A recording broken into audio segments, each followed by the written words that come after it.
Friends, இது home theatre.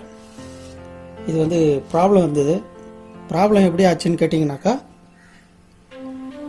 இந்த வூஃபருக்காக அந்த பேஸ் அதிரும்போது இது வழியாக காற்று ஏர் வெளியில் வரும். அதுக்காக இது வச்சுருக்குறாங்க.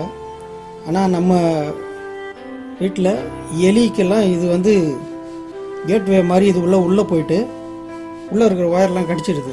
அதுக்கு ஒரு இடம் வேணுன்ற மாதிரி இது உள்ளே நல்லா சேஃப்டியாக அடக்கமாக இருக்கிறனால உள்ளே போயிட்டு ஒயர்லாம் கடிச்சு ஷார்ட் ஆகிட்டனால இது ஒர்க் ஆகலை. இப்போது இதை சர்வீஸ் பண்ணியாச்சு.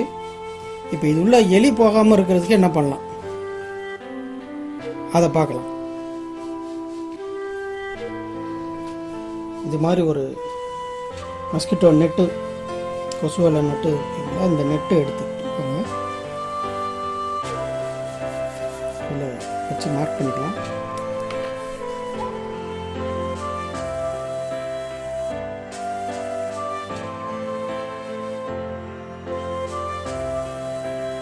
இது ஃபுல்லாகவும் க்ளோஸ் பண்ணிவிடக்கூடாது, ஏன்னா அந்த ஏர் வெளியில் வரணும். அதுக்கு என்ன பண்ணணும்னா, நம்ம இது மாதிரி நெட்டு இருக்கணும், காற்று வெளியில் வர மாதிரி இருக்கணும். அப்போ தான் இது வந்து சரியாக வரும். இது கொஞ்சம் நம்ம நீட்டாக ஃபிட் பண்ணிக்கணும்.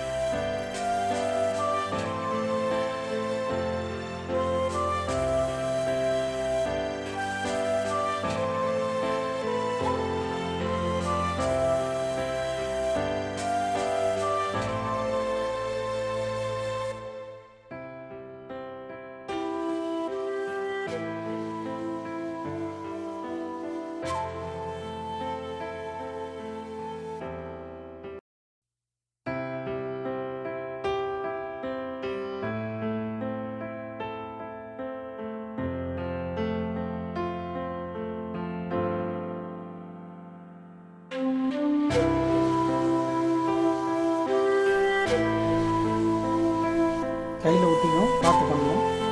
இன்ஸ்டன்ட் இது.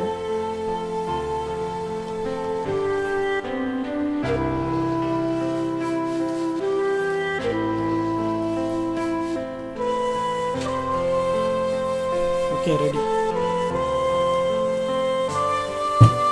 ஸோ இனிமேல் இது வழியாக எலி உள்ளே போகாது. நீங்கள் பாட்டு பீஸ்ஃபுல்லாக கேட்கலாம். Okay, thank you friends. இப்போ நம்ம அடுத்து பார்க்க போகிறது, வீட்டில் பாத்ரூமில் இந்த மாதிரி குளியல் யூஸ் பண்ணும்போது இந்த பைப்பெல்லாம் வந்து பார்த்திங்கன்னா ரொம்ப பழுப்பு அடைஞ்சிருக்கும். அதாவது ரொம்ப சுண்ணாம்பு மற்றபடி எல்லாம் அழுக்கெல்லாம் சேர்ந்து ஒரு மாதிரி அதில் பழுப்பு நிறமாக மாறிடும். இதை எப்படி வீட்டில் இருக்கிற லிக்யூடை வச்சு நம்ம க்ளீன் பண்ணி இதை பளபளப்பாக மாற்றலான்னு பார்க்கலாம். இந்த மாதிரி ஒரு ப்ரஷ் எடுத்துக்கோங்க, பழைய ப்ரஷ்ஷு. இந்த மாதிரி டாய்லெட் க்ளீனிங்க்கு ப்ளூ கலரில் இருக்கும், ஆசிட் லெவல் கம்மியாக இருக்கும். அதை வச்சு இதில் வந்து நீங்கள் அதில் அப்ளை பண்ணணும். கொஞ்சம் கொஞ்சமாக ப்ரஷ்ஷில் அப்ளை பண்ணிவிட்டு பைப் மேலே வச்சு நல்லா பல்லு விளக்குற மாதிரி அதை போட்டு நல்லா எல்லா இடத்துலையும் அப்ளை பண்ணுங்கள். அப்ளை பண்ணிவிட்டு கொஞ்சம் நேரம் ஊறணும். அது ஒரு 5 மினிட்ஸ் இல்லை 10 மினிட்ஸ் அது ஊற வச்சிங்கனாக்கா அது நல்லா கொஞ்சம் நேரம் ஊறிடும். அதுக்கப்புறம் வாட்டர், அந்த ஃப்ளஷ்ஷு வாட்டர் இதை வச்சு நல்லா வாட்டர் வாஷ் பண்ணுற மாதிரி நல்லா வாட்டர் வாஷ் பண்ணுங்கள். பண்ணி முடித்ததும் இந்த மாதிரி நல்லா பாலிஷ் ஆகிட்டு பழைய புதுசு மாதிரி ஸ்டெயின்லெஸ் ஸ்டீல்லாம் நல்லா தெரியும்.